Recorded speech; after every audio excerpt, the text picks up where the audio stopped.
All right, hello everyone, and welcome to our virtual morning job club. Hiring managers I know said to me, the quality of the candidates is inverse proportional to the state of the economy, and that's definitely true now. That means it's definitely important to drill all aspects of the job seeking process. These past few months, we've been covering searching with help of the library, building a solid resume, and writing a cover letter. These are your tools to get to the final step, the interview. An interview is traction. It means you made progress. And while it can be stressful, it's your final hurdle to finding a position. Now, let's assume you applied to 2 companies. One day you see a number or a voicemail on your phone you recognize. You pick it up, and it's not a robocall or a telemarketer, but that company you applied to a month ago, and they want you to come in for your interview. The first thing I want you to do is be happy. Pat yourself on the back and be proud of yourself. You got a bite. I want you to take that enthusiasm and get to work. There's a lot of things we need to prepare for the interview, but just for right now, be excited. Before we cover the specific challenges of an interview, I want you to know this one psychological point. It's widely misquoted, but generally true. Albert Merhabian, a professor of psychology at the University of California, is well known for proposing the 7-38-55 rule for personal communication. In brief, persuasiveness comes from 7% from the content of your words, 38 tone of voice, and 55 body language. Basically, how you say something and how you look while saying it is more important than what you're actually saying most of the time. Now, if you know nothing about what you're talking about, but you don't deliver it in a persuasive way, it will fall flat. I saw this concept come up a lot while researching for this talk. It can make or break any attempt at personal communication with another person. Each party, both applicant and employer, can fail at this, but you can only control your side of it.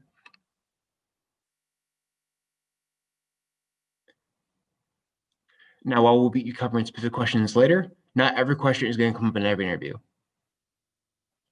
First, research.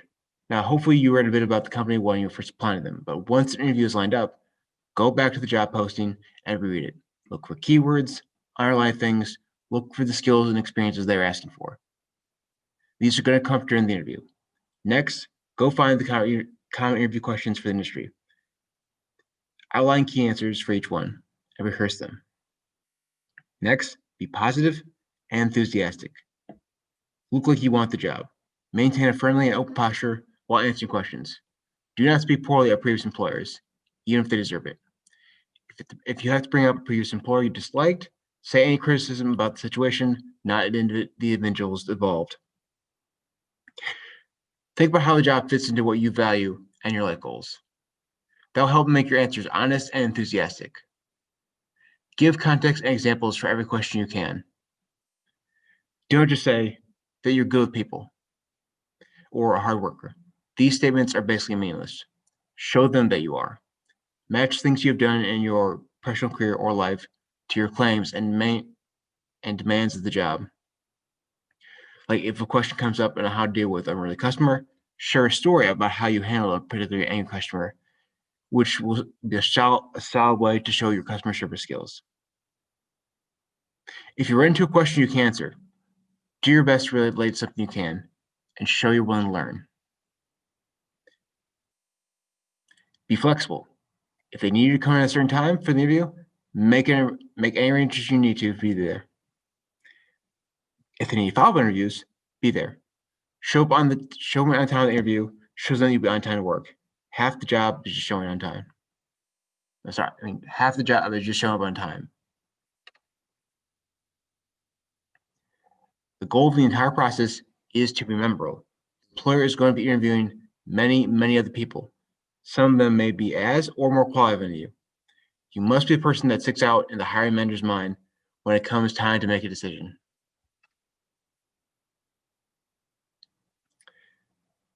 You're not just interviewing for the company, you're interviewing them. Even with all the work that goes into applying and preparing, part of the process is determining if the company fits your wants, needs, and life goals. Do you want to work here? Would you be happy spending the majority of your working hours at this place with this group of people doing this task. Now, you can't always be picky, but don't take a job you know you won't be able to do or won't want to do. No paycheck is worth if you're going to quit in 6 months. This also puts you in a better frame of mind when going into the interview. You're not just here to sell yourself. You're here to find a great opportunity that will improve your life. Maybe it's with this company, maybe it's not. It's up to you. During the interview, be on the lookout for red flags. They may be hiring right now, but maybe businesses may be leaning out people in the future for various reasons. The pandemic has selectively hit businesses and industries differently. The ones that can be done from home are fine or even booming. Anything to do with real estate right now is doing great.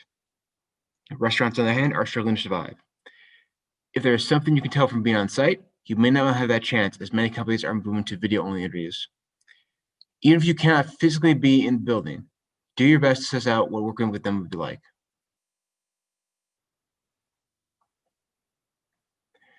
Now, questions.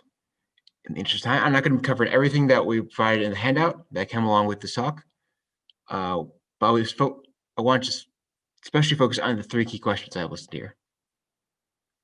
Why do you want to work here? Why should we hire you? And why did you leave your last job? Even if they're not directly asked, they will be involved to answer every other question that you'll probably answer during the interview. Now, why do you want to work here? Don't give simple, money's good and it's a shorter drive answers. It's really a question about if you fit with the company culture, if you are growth oriented. That fit is what most employers are looking for. Show that you share their values. Why should we hire you? Show that you can do the work. Like I said before, give examples from previous jobs, education, or life experiences to back this up. What do you have over the other applicants? Why did you leave your last job? They're looking for red flags. Be honest, but nothing negative about your previous company or boss. Spend any reason why you didn't currently like it in a positive way. Don't look like a job hopper. And for the other questions, tell me yourself. They mean this in context of the position. They do not need your whole life story. Do not share personal stories unless they're directly related to the job. Like if you volunteer in a certain area that's related to the business, bring that up. Strengths. What makes you stand out? What do you have of the other candidates? What can you leverage to help solve their problems and needs? Weaknesses. Be honest, but don't give non-weaknesses like, I've worked too hard.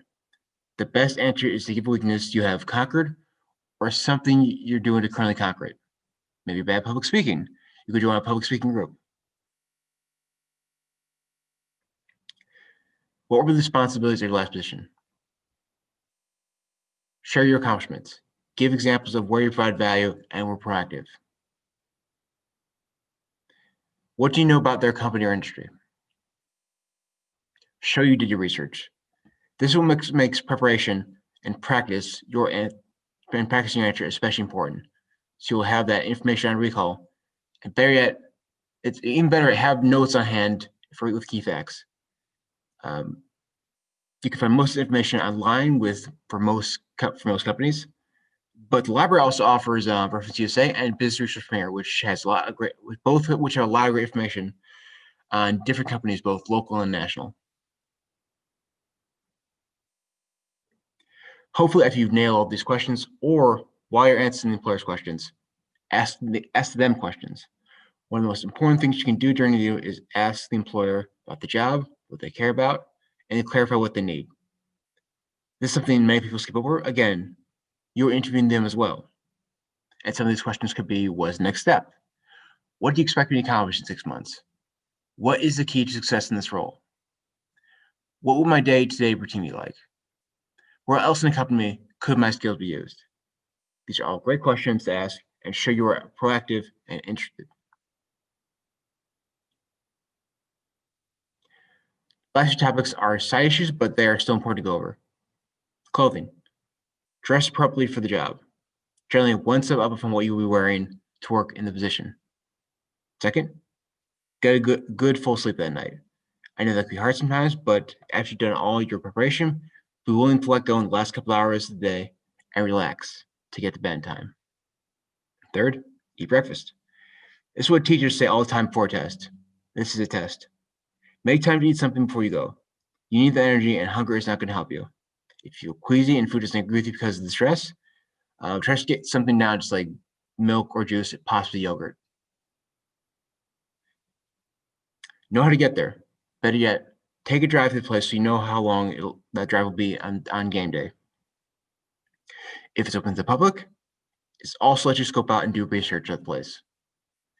Ask the employees how they feel about their work and what their current projects are. These are people you might be working with. It pays to know them. Get there early, but don't rush. Do last minute prep, maybe review the questions and the job posting, and relax. If you've been following the points in this talk, you'll do fine.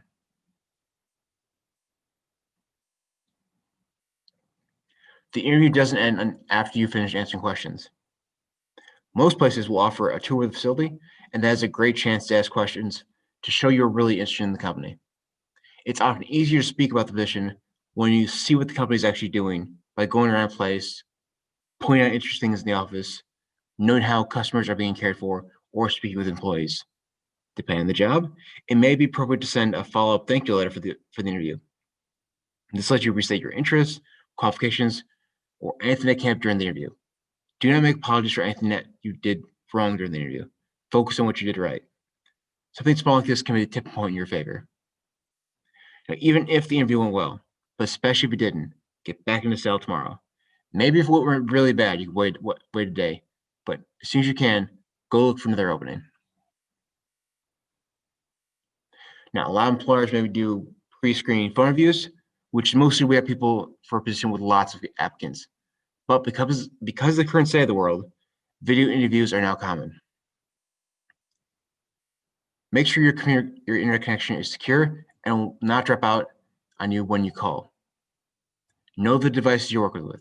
See that the sound from either the computer or your headphones plays and that your mic is working.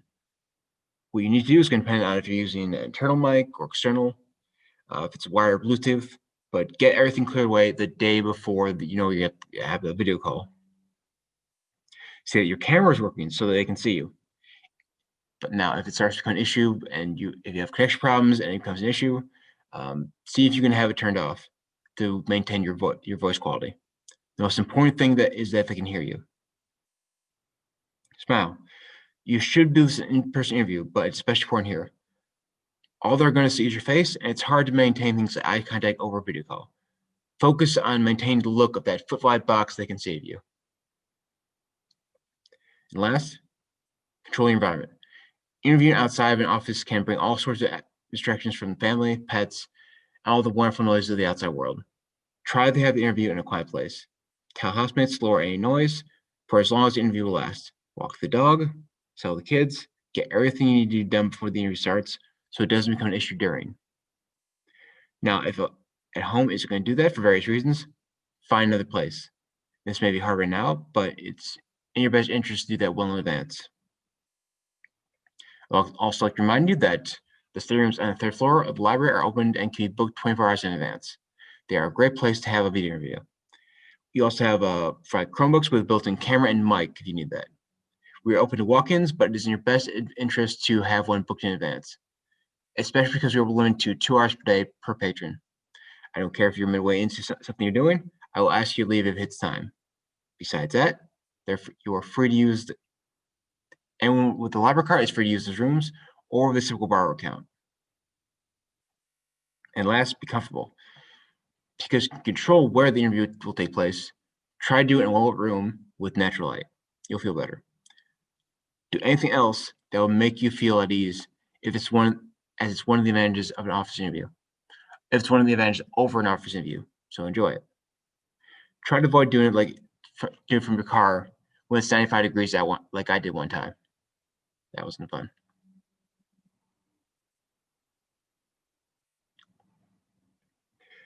Now that's everything ahead, but I'm going to leave you with a bit of homework. See the handout that came with this course? It might be down in the description if you're watching this on YouTube. If you're not already preparing for an interview, find a position posting online that is close to what you want. Ask yourself the 3 key questions. Write down an answer for each one. Then go to someone else you trust and ask them to have them ask you those questions, and preferably 3 others on the list or one of your choosing. Know that not every interview is going to cover the same questions, but they will cover the same topics. It's not a multiple choice quiz where you can just fill in the answers down the line. A good interview is a conversation, they flow. But if you have solid answers to those 3 key questions and are calm and confident, your delivery will be much smoother. If you don't get this job, don't be discouraged. Take it as learning experience. You'll now have a better idea of what your weaknesses are and begin to work on them for the next interview.